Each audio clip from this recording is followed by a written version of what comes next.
दोस्तों आज पेश है खूनी सिक्के। ये एक और चित्र है दोस्तों।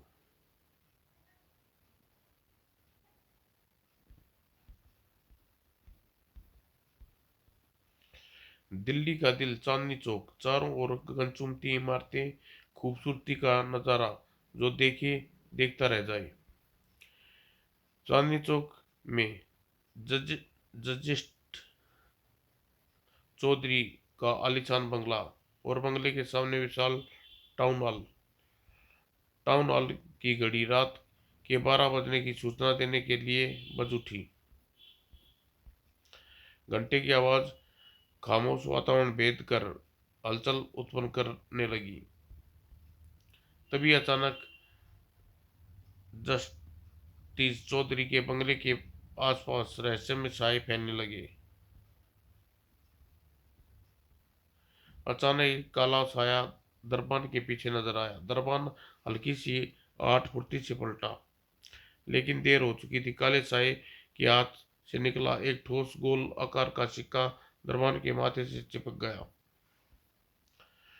और दरबान लड़खड़ा कर गिरा। उसका शरीर बेजान हो गया। बंगले की फाटक हल्की सी आठ के साथ खुली और काले साए अंदर प्रवेश कर गए। अचानक अंधेरी में दो पीली आंखें चमकी। कुत्ते की तरफ कोई प्रतिक्रिया होती इससे पहले ही मांस का टुकड़ा कुत्ते के सामने गिरा। वह उसे लपक पड़ा। देखते ही देखते कुत्ता निर्जीव होकर गिर पड़ा। तुम सब यहीं रुको, इसकी निगरानी निगरानी करो, मैं उससे निपट करता हूँ। काला साए तेजी से कमरे विशाल कमरे की ओर बढ़ा और साई ने दरवाजे पर दस्तक दी। अंदर से आवाज उभरी, कौन है? कोई जवाब नहीं। ओह, पता नहीं कौन बेवकूफ है। जजेश चौधरी ने दरवाजा खोला और काले साई की नजर पड़ते ही, नहीं, मैं मरना नहीं चाहता। जस्टिस चौधरी, चेतावनी के बावजूद तूने हमारे आदमी को फांसी की सजा देकर खूनी सिक्के को चुनौती दे दी। अब खूनी सिक्के को तुम्हारा खून चाहिए, तुम्हारा अपना खून। नहीं, भगवान के लिए मुझे मत मारो, मुझे छोड़ दो प्लीज, मुझ पर रहम करो खाओ। रहम? तूने हमारे आदमी पर रहम की भीख दी होती तो हम सोचते। अब तो खूनी सिक्का अपना फैसला दे चुका है। तुम्हारी जिंदगी के कागज पर मौत की मोहर लग चुकी है। जजेश चौधरी, काले साए ने सिक्का उछाला। खूनी सिक्के और फिर, ओह ये क्या, तुम्हारी मौत का पैगाम। जजेश चौधरी की अलग से दर्द भरी आखिरी चीख निकली और खामोश वातावरण को बेहती चली गई। जजेश चौधरी की आंखें फट गई। उसमें से निकलने वाले खून के कतरे परस्पर भीगने लगे। काले साए के बाहर निकलते ही कार में सवार होकर गधे के सींग की तरह गायब हो गए। तुमने कुछ सुना? हाँ, जजेश चौधरी के बंगले से किसी की चीख उभरी है। आस पड़ोस के लोग का जमघट जजेश चौधरी के बंगले पर सामने खड़ा हो गया। किसी ने पुलिस कोतवाली को फोन कर दिया। यस इंस्पेक्टर कंवरजीत, जजेश चौधरी के बंगले पर गोरखा मृत पड़ा है, फौरन आइए। और जजेश चौधरी का गोरखा मृत पड़ा है, मैं आ रहा हूँ। इंस्पेक्टर ने अपने अफसर को इतला दी। सर, इंस्पेक्टर कंवरजीत चांदनी चौक कोतवाली से बोल रहा हूँ। अभी अभी फोन पर किसी ने सूचना दी है, जजेश चौधरी का गोरखा बंगले में मृत पड़ा है। तुम वहां पहुंचो, मैं सीधा आ रहा हूँ। कुछ देर बाद मैंने किया था साहब। तभी एसपी की जीप वहां पहुंच गई। कुछ देर कुछ पता चला इंस्पेक्टर? अभी तो मैंने लाश को देखा भी नहीं है सर। लाश का निरीक्षण करने के बाद कुछ कह सकता हूँ। दरबान गोरखा की लाश के पास पहुंचा। जजेश चौधरी दिखाई नहीं दे रहे, शायद गहरी नींद सो गई हूँ। तुम गोरखे की लाश का निरीक्षण करो, मैं जजेश चौधरी को जगाता हूँ। एसपी ने जजेश चौधरी के कमरे का दरवाजा कदम रखा। नहीं, नहीं, यह नहीं हो सकता। इंस्पेक्टर हवलदार दौड़ कर आए। क्या बात है सर? जजेश चौधरी भी मृत पड़े हैं। इंस्पेक्टर और हवलदार नजदीक गए तो जजेश चौधरी की लाश पर पड़ी। ऐसा सिक्का तो गोरखे के माथे पर चिपका हुआ है, मैं देखता हूँ इसे। और हवलदार ने जजेश चौधरी के माथे से चिपका सिक्का उठाया। आह! और वह खूनी सिक्का हवलदार की हथेली पर चिपक गया। हवलदार के चेहरे का रंग तेजी से काला पड़ने लगा। ओह, हवलदार तो मर गया सर, ओ गॉड। इंस्पेक्टर इस सिक्के पर किसी धातु को उठाया कर परीक्षण के लिए डॉक्टर सामोलिक की प्रयोगशाला भेज दो, या इसकी रिपोर्ट खुद मुझे मुझे भेजे। यस, ठीक है सर। सुबह अखबार का आकर सड़कों पर चीखता अखबार बेच रहा था। आज की ताजा खबर, जजेश चौधरी की रहस्यमयी खूनी सिक्के द्वारा हत्या। हवलदार गंगाराम को खूनी सिक्के ने मारा डाला। आज की ताजा खबर। राम और श्याम मोटरसाइकिल पर सवार होकर कर्नाटक प्लेस जाने के लिए निकले थे। खूनी सिक्के द्वारा हत्या। जरा मोटरसाइकिल रोकना राम। राम ने मोटरसाइकिल रोकी। ए भाई, एक अखबार तो देना। लो, या लो श्याम भैया। और श्याम ने एक ही सांस में पूरे खूनी सिक्के की न्यूज पर डाली। हैरत में मशहूर जजेश चौधरी की हत्या एक खूनी सिक्के ने कर दी। उसका दरबान और हवलदार गंगाराम भी खूनी सिक्के का शिकार हो गया। आखिर यह खूनी सिक्का क्या भला है? यह तो जजेश चौधरी के बंगले पर चलकर पता चलेगा श्याम। मतवल मतवल श्याम खूनी सिक्के समेत चलकर जजेश चौधरी के बंगले पर तो नहीं पहुंचा गया होगा। उसे पहुंचाने वाला शायद हमारे लिए कोई सुराग छोड़ गया हो। तुम ठीक कहते हो। आज रात जजेश चौधरी के बंगले की तलाशी लेते हैं। उसी रात शायद तभी पांव भीतर दाखिल हुए। अब अलमारियां मास्टर की से खोल कर तलाश करने लगा। अचानक दरवाजे पर हाथ पाकर पलटा और तभी धड़ाक। ओह! और रस्सा जकड़ कर काले साए का हाथ ऊपर उठने लगा। काले साए ने फुर्ती से चाकू निकाला और रस्सी को काट डाला। काले साए अभी बंधन खोला ही था कि श्याम किसी भूत की तरह सामने आ गया। ओह, तो ये शराब तुम लोगों की है। इस अलमारी में क्या खोज रहे हो तुम? अफ्रीका अफ्रीकी देवता का हार, खजाने का नक्शा जो खजाने तक पहुंचा सकता है। तुम्हें जहनुम तक तो हम पहुंचा सकते हैं। और फिर श्याम ने साए पर टूट पड़े। तभी काले साए ने खुद को संभाला और श्याम के चेहरे पर गुस्सा मारा। धाड़।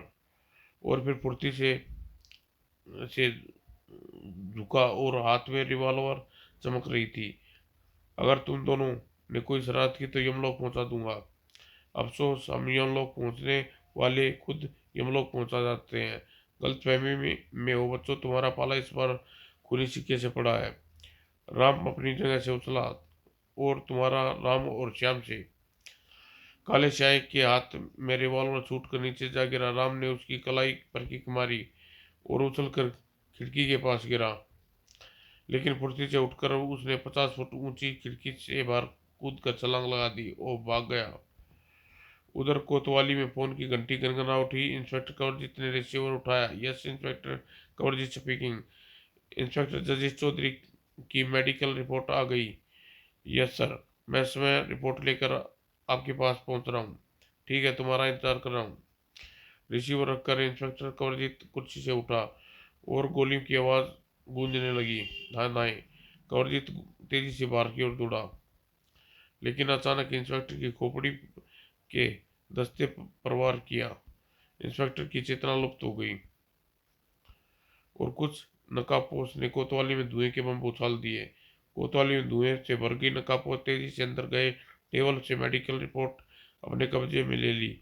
यह जजेश चौधरी की मेडिकल रिपोर्ट। और कुछ क्षण बाद नकाबपोश की कार सड़क पर दौड़ रही थी और शहर को पीछे छोड़ती हुई कार घने झुरमुट के करीब आकर उसमें घुसती चली गई। ऊंचे ऊंचे पेड़ के छुपे एक कैबिन में जाकर रुकी और कैबिन का दरवाजा बंद हो गया। कैबिन धरती में समाने लगा। वह कैबिन बड़े हाल में जाकर रुका और सब कार से उतरकर कैबिन से बाहर निकले। हाल में विशेष कक्ष में काला साया उस कक्ष में दाखिल हुआ और कक्ष में एक टेलीविजन रखा हुआ था, उसमें लाल नकाब का चित्र उभरा। 01 क्या जजेश चौधरी की मेडिकल रिपोर्ट मिल गई? Yes boss. 01 डॉक्टर जॉन का खूनी सिक्के पर रिसर्च कर रहा था। यदि उसका भेद जान गया तो हमारी सारी मेहनत मिट्टी में मिल जाएगी। इसलिए डॉक्टर जॉन की मौत मौत ही हमारी जिंदगी है। Okay boss. डॉक्टर जॉन कल का सूरज नहीं देख पाएगा। और शिवाजी मार्ग पर के पास ऊंची बिल्डिंग में विशाल बाड़ नजर आ रहा था, डॉक्टर जॉन मेडिकल इंस्टीट्यूट। और कारी कार झटके से बिल्डिंग के आगे रुकी, उसमें से काला साया बाहर निकला और बिल्डिंग में घुसता चला गया। जिस दरवाजे पर जॉन की नेम प्लेट लगी हुई थी उसके आगे रुका। डॉक्टर जॉन का कैबिन लॉक है। काले साये ने हाथ में एक खूनी सिक्के चमक के उसने दरवाजे के लॉक को उछाला और लॉक पर चिपकता चला गया। और देखते ही देखते लॉक गल गया। काले साये ने दरवाजे को धकेला और कैबिन में नकाबपोश को देखते ही जॉन कुर्सी से उछल पड़ा। कौन हो तुम? यहाँ कैसे आ गए? डॉक्टर, मौत को कहीं भी आ सकती है, तुम्हारी मौत हूँ। काले साये ने खूनी सिक्का डॉक्टर जॉन की तरफ उछाला और डॉक्टर जॉन के माथे पर जा चिपका। काला साया तेजी से बाहर निकल गया। डॉक्टर जॉन तड़प कर नीचे गिर पड़ी और आंखें फट गई और खून के कतरे कालीन पर खराब करने लगे। नाइट ड्यूटी पर तैनात नर्स रीटा डॉक्टर जॉन की चीख सुनकर कैबिन में घुसी। अगले ही पल वहां स्टाफ के लोग जमा हो गए। अरे, यह तो खूनी सिक्का है। ओ इंस्पेक्टर को इतला करो। स्टाफ नर्स पुलिस को फोन किया। हेलो पुलिस स्टेशन, इंस्पेक्टर जल्दी आइए, डॉक्टर जॉन का खूनी सिक्के से मर्डर कर दिया। ओह, मैं आ रहा हूँ, आप लाश को टच न करें। 20 मिनट बाद पुलिस कवरजीत स्टाफ सहित वहां पहुंची। ओह, दरवाजे पर लॉक। वैसे ही खूनी सिक्के यानी खूनी सिक्के ने लॉक को भी गला दिया। इंस्पेक्टर ने कैबिन में आकर डॉक्टर जॉन की लाश का निरीक्षण किया। सर, यह हत्या खूनी सिक्के ने बेम ने ही की है। हाँ, डॉक्टर जॉन खूनी सिक्के की तह तक पहुंच चुके थे, शायद इसलिए उसकी हत्या की गई। तभी फोन की घंटी बजी और इंस्पेक्टर ने रिसीवर उठाया। दूसरी ओर से बारी सवार इंस्पेक्टर को सुनाई पड़ा। इंस्पेक्टर, यदि तुम कुत्ते की मौत नहीं मरना चाहते तो अपने कदमों को रोक लो। धमकी दे रहे हो? सुनो, तुम जो भी हो अपने आप को कानून हवाले कर दो। हाँ हाँ, तुम किस कानून की बात करें इंस्पेक्टर? मैं कितने देशों का कानून अपने पैरों तले रोध चुका हूँ। तुम जिस दिन भी मेरे हाथ लगोगे मैं तुम्हें बताऊंगा कानून क्या चीज है। वो दिन कभी नहीं आएगा इंस्पेक्टर, लेकिन अगर तुम मेरे रास्ते से न हटे तो खूनी सिक्के तुम्हें मौत की नींद सुला देंगे। रिसीवर रखकर इंस्पेक्टर लाश का पोस्टमार्टम के लिए भिजवा दिया और अपने अफसर को इस हत्या की सूचना देने चला गया। अपराधी कौन? खूनी सिक्के का रहस्य क्या? आखिर क्या चाहता है वह? और अपने इन सवालों से कवरजीत के मस्तक चकराने लगा। तब वह चौंका जब गोली ने जीप की विंडो स्क्रीन को धमाके की आवाज के साथ सुराख बना। इंस्पेक्टर ने फुर्ती से जीप से बाहर छलांग लगा दी। लेकिन खबरदार इंस्पेक्टर, जरा भी शरारत की तो गोली मार दूंगा। और कार के पास आते ही इंस्पेक्टर को कार में लादा और पहाड़ी क्षेत्र की ओर तरफ बढ़ने लगा। पहाड़ी के पास आकर कार 3 बार बत्ती जली बुझी और पहाड़ी चट्टान एक तरफ हट गई। तभी सामने एक सुरंग नजर आई। काले साये ने बेहोश इंस्पेक्टर को कार से निकालकर सुरंग में धकेल दिया। उधर राम और श्याम मोटरसाइकिल पर अचानक राम की घड़ी में एक अजीब सी हवा उभरने लगी। पिक पिक पिक। राम, मोटरसाइकिल रोको। घड़ी एरियल बाहर खींचा और तुरंत ही घड़ी में उसके चीख की आवाज सुनाई दी। मैं तुम दोनों को सुबह से संपर्क कायम करने की कोशिश कर रहा हूँ, तुम नहीं मिले। वह टावर का सहारा लेना पड़ा। कहाँ हो तुम दोनों? जी जी, हम माल रोड पर हैं। तुम दोनों मेरे ऑफिस पहुंचो, बहुत स्पेशल केस आया है। सर, कहीं वह खूनी सिक्के वाला केस की बात तो नहीं? हाँ, लेकिन तुम यह कैसे जान गए? सर, हमें खूनी सिक्के वाले केस पर ही काम कर रहे हैं, हमारा सामना उन लोगों से हो चुका है। ओह, जरा होशियारी से राम, खूनी सिक्के का जन्मदाता बहुत खतरनाक है। वैसे हर बार तुम मुझसे मिलो। ठीक है सर, हम 20 मिनट में आपके सामने होंगे। और संबंध भी ठीक होते ही राम मोटरसाइकिल स्टार्ट किया। अब हमें चीफ के पास चल रही है। हाँ, मुझे उस बूढ़ा कतई पसंद नहीं है। हमें काम तो गधों घोड़ों की तरह लेता है, लेकिन विदेश यात्रा पर जाने की बात कहो तो कटकटे कुत्ते की तरह काटने दौड़ता है। चुप करो चीफ, अगर सुन लिया तो हमें उल्टा लटका देगा। अभी वह तभी एक ऊपर से जाल आकर गिरा। मोटरसाइकिल सहित जाल में उलझ गई और जाल ऊपर खींचे जाने लगा। हेलीकॉप्टर द्वारा उन्हें पहाड़ी क्षेत्र पर लाया गया, जहां एक गगन चुंबती विशाल गुम्मद थी। चुपचाप हमारे साथ चलो, किसी किस्म की शरारत की तो जान गंवा बैठोगे। ससुराल वाले पहले ही नजर रख रहे हैं, अब हमें उनसे मिलने का मौका मिलेगा। नकाबपोश लेकर गुम्मद में घुस गए। कुछ देर बाद लाल नकाब के सामने थे। वेलकम राम एंड श्याम, काफी दिनों से तुम दोनों मेरी मिलने की इच्छा थी। तुम दोनों मिलकर खुशी हो रही है, लेकिन हमें दुख हो रहा है। लेकिन लेकिन वृद्धि वाली बीबी मुझे पसंद नहीं। लेकिन दुख हो रहा है क्योंकि पर्दे वाली बीबी मुझे पसंद नहीं। पर्दा भी हटा जाएगा। फाइल का पता बताओ जो तुम्हें जस्टिस चौधरी के यहाँ से प्राप्त की है। फाइल? कैसी फाइल? ज्यादा चालाक बनने की कोशिश मत करो। अफ्रीका के देवता के खजाने का नक्शा और देवता का हार जस्टिस चौधरी के पास ही था। अगर तुम वह दोनों चीज ले उड़े। सर, हम सच कह रहे हैं, हमारे पास कोई नक्शा या हार नहीं है। शायद तुम मेरी ताकत से परिचित नहीं हो, तभी तुम ऐसी बात कर रहे हो। देखो, मैं दिखाता हूँ तुम्हें अपनी ताकत। और लाल नकाबपोश ने स्विच दबाया और सामने दीवार सरक गई और एक प्रयोगशाला नजर आने लगी।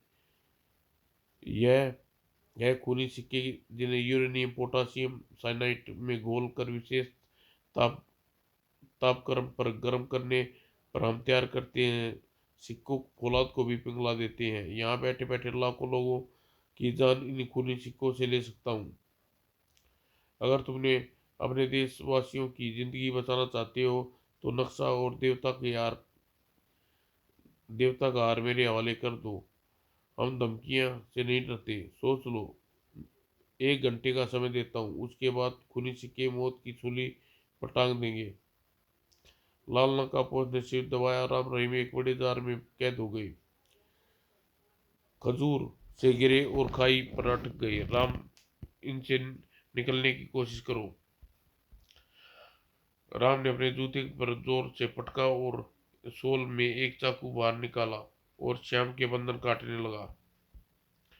श्याम आजाद होते ही राम के बंधन खोल दिए। यह ठोस बुलेट प्रूफ जार, हमें निकलने का उपाय भी मेरे पास है। और वह बंधन मुक्त हो गए थे। राम ने पैंट की जेब से लेजर टॉर्च निकाली और बुलेट प्रूफ जार का शीशा काटने लगा। कुछ देर बाद बुलेट प्रूफ जार से आजाद थे। बेवकूफ ने हमारी तलाशी नहीं ली, हमारे पास रिवॉल्वर भी है। मेरे पास भी है। चलो, इनसे पहले लंका दहन करें। और राम चॉकलेट बम जगह जगह फिट करने लगा। इस काम से निपटकर आसानी से बाहर इस काम से निपटकर आसानी से बाहर आ गए। लेकिन बाहर आते ही, अरे तुम दोनों यहाँ आ गए। मैंने तो तुम्हें बुलेट प्रूफ जाम में कैद किया था। हमें कैद करने वाली दीवार इस विश्व में नहीं बनी। अब अपना प्यारा मुखड़ा दिखाओ। पर्दे वाली बीवी, यह लो। नकाबपोश ने जेब में हाथ डाला और फुर्ती से रिवॉल्वर और 2 फायर किए, लेकिन राम और श्याम बच गए।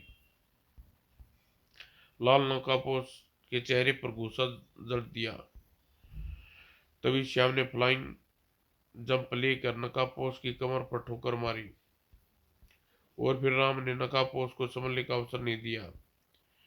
दोहरी मार से सीधी नकाबपोश जमीन पर गिर कर विवश कर दिया। डॉक्टर जॉन, अब तुम्हारा खेल खत्म हो चुका। ओह, तो तुम मुझे पहचान गई? मैं तो तुम्हें उसी दिन पहचान गया था डॉक्टर जॉन, जब तुमने खूनी सिक्के द्वारा मरने का नाटक खेला था। उसी दिन तुम्हारी लाश का पोस्टमार्टम हो रहा था। अरे डॉक्टर जॉन के चेहरा नकली झिल्ली कैसी? मैंने झिल्ली के नीचे डॉक्टर जॉन का जूनियर स्वाभिमान का चेहरा था। डॉक्टर जॉन, उस दिन तुमने अपनी स्वाभिनायक को अपना मास्क पहना कर बैठा दिया और अपने ही आदमियों से हत्या करवा दी थी। तुम अब भी धोखा खा गई। मैं राम डॉक्टर जॉन नहीं, अफ्रीका का गिद्ध हूँ। खजाने के नक्शे में देवता का हार हासिल करके भारत आया हूँ। ओह, अंतर्राष्ट्रीय अपराधी गिद्ध, तुम्हारे पीछे दुनिया भर की पुलिस लगी हुई है। अब कानून से बचकर अफ्रीका नहीं जा सकते प्यारे गिद्ध। दुनिया भर की पुलिस मेरा कुछ नहीं बिगाड़ पाई। तुम बच्चे हो। तुम्हारा यह हेडक्वार्टर का हुलिया तो 3 मिनट बाद बिगड़ जाएगा, क्योंकि गिद्ध जिस time fix chocolate bomb fit कराया हूँ। ओह, एकाकी नकाबपोश अपनी जगह से जमुना में उछल कर जमुना की तरफ भागा और उसमें कूद गया। ओह, तो पानी में कूद गया। राम, किनारे किनारे आगे बढ़ो, वह कहीं निकलेगा। और दोनों जमुना के किनारे बढ़े। अचानक, दोनों अपने हाथ उठा लो वरना गोली चला दूंगा। अरे, यह तो इंस्पेक्टर कंवलजीत की आवाज है। तुम आवाज को पहचान में एक्सपर्ट हो। सुना नहीं तुमने? मैं कहता हूँ हाथ उठाओ। अंकल, ये हम हैं, राम और श्याम। अरे, तुम यहाँ हमें खूनी सिक्के के जन्मदाता यहाँ उठा लाए। मुझे भी मुझे भी उन्हीं लोगों ने यहाँ लाकर एक सुरंग में कैद कर दिया। मैं किसी तरह आजाद होकर यहाँ तक छुपता हुआ उन लोगों का भेद जान सकूं। खूनी सिक्के का सरगना अफ्रीकी हत्यारा गिद्ध है। हमें बचकर भाग गया। हम उसे खोज रहे हैं। तभी कुछ दूर पर भयानक विस्फोट होने लगे। खूनी सिक्के का हेडक्वार्टर हमने नष्ट कर दिया। अंकल, आओ उस हत्यारे गिद्ध की तलाश करें। तीनों जमुना के किनारे किनारे काफी देर तक गिद्ध की तलाश करते रहे। निराश होकर एसपी राघवन की कोठी पहुंचे। खूनी सिक्के का सरगना का कुछ पता चला इंस्पेक्टर? वह यह दोनों कौन है? मैं बताता हूँ एसपी अंकल। राम ने फुर्ती से इंस्पेक्टर की सर्विस रिवॉल्वर कमर से खींचा और कुछ समझ पाता इससे पहले एसपी पर फायर झोंक दिया। एसपी नीचे गिरा और मौत की नींद सो गया। यह तुमने क्या किया राम? यह एसपी नहीं साहब, बेस में गिद्ध है अंकल। यह एसपी साहब के वेश में गिद्ध है अंकल। राम ने एसपी की लाश के चेहरे से झिल्ली नोची। सचमुच अफ्रीका हत्यारा गिद्ध का चेहरा नजर आने लगा। ओह, लेकिन तुमने यह कैसे जान लिया यह सर राघवनी गिद्ध है? एसपी अंकल हमें अच्छी तरह पहचानते हैं। आपसे हमारा परिचय पूछ कर इसने पहली गलती की। दूसरी गलती यह कि अपनी आवाज नहीं बदल पाया। और असली एसपी राघवन कोठी के पीछे बंधक बने थे। उन्हें मुक्त कराकर राम ने सारी घटना बताई। सर जजिश चौधरी जब अफ्रीका से भारत राजदूत के पद पर थे, उन्होंने वहां से इम्बा जाति के सरदार से अफ्रीका देवता का हार और खजाने का नक्शा भेंट दिया था। जजेश चौधरी वह नक्शा और हार भारत ले आए और अफ्रीकी गिद्ध उसे पाने के लिए भारत आया और जजेश चौधरी खूनी सिक्के से हत्या कर दी। डॉक्टर जॉन को खूनी सिक्के रिसर्च का कार्य सौंपा गया तो उसकी हत्या की गई। वैसे डॉक्टर जान मरे नहीं, उन्होंने अपनी सुरक्षा के लिए अपना मास्क पहनकर अपने जूनियर स्वामी नायक को अपनी कुर्सी पर बिठाया। हमारे स्वामी नायक मारे गए और डॉक्टर जॉन फ्लैट पर सुरक्षित होंगे। एसपी ने एसपी ने शाबाशी पाकर राम और श्याम चीफ से मिलने ऑफिस पहुंचे। राम और श्याम, तुमने अंतर्राष्ट्रीय अपराधी गिद्ध को समाप्त करके भारत का गौरव बढ़ाया। अरे, आपको यह खबर कैसे मिल गई सर? मैं तुम्हारा चीफ हूँ बेटे, चीफ चीफ होता है। अबे गधे, एसपी अंकल ने फोन पर इन्हें सब कुछ बता दिया होगा। वो डॉक्टर जॉन अपने फ्लैट में सुरक्षित थे। उन्हें खूनी सिक्के के केस हल करके ने पर तुम्हें बधाई भेजी है। आप हमें बधाई नहीं देंगे सर? तुम्हें स्विट्जरलैंड जाने के 2 टिकटें दे रहा हूँ। तुम्हारी 1 महीने की छुट्टी है, जाओ मौज उड़ाओ। और चीफ अंकल जिंदाबाद। समाप्त दोस्तों।